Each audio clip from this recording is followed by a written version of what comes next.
سمع الله لمن حمده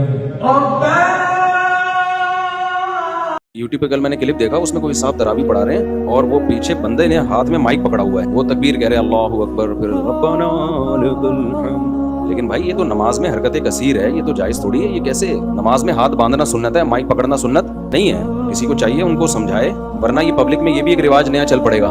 इमाम भी माइक हाथ में लेके यूं नमाज पढ़ा रहा होगा। नमाज में हाथ बांधना है तो इसका मतलब सबने बांधना है। ये ठीक तरीका नहीं है कि पीछे एक बंदा अलग से माइक हाथ में पकड़ के तकबीर कहे। वो तो तकबीर कहने की जरूरत क्या है, आवाज तो सबको वैसे ही जा रही होती है। हरम में तो ये होता है ना, लाखों लोग हैं, माइक खराब हो गया तो बहुत सारे लोगों की नमाजें खराब होने का खतरा है। लेकिन हरम के अलावा में इतना बड़ा क्राउड थोड़ी होता है, तो अगर खुदा न खास्ता माइक खराब हो गया तो पीछे लोग जबान से तकबीर कहना शुरू कर दें।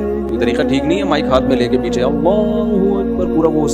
चले ठीक है, अच्छा चलो हरम की नकल है, लेकिन माइक हाथ में लेना ठीक नहीं है। नमाज में जो सुन्नत है, हाथ बांधना है तो हाथ बांधे जाएं, नहीं है तो हाथ छोड़ दिया जाए। लेकिन कोई भी चीज नमाज में इस तरह से पकड़ना, ये तो हरकत कसीर में आता है ना। असल में इन चीजों पर फौरी तंबीह ना होना तो फिर ये चीजें सोसाइटी में रिवाज पकड़ना शुरू कर देती हैं।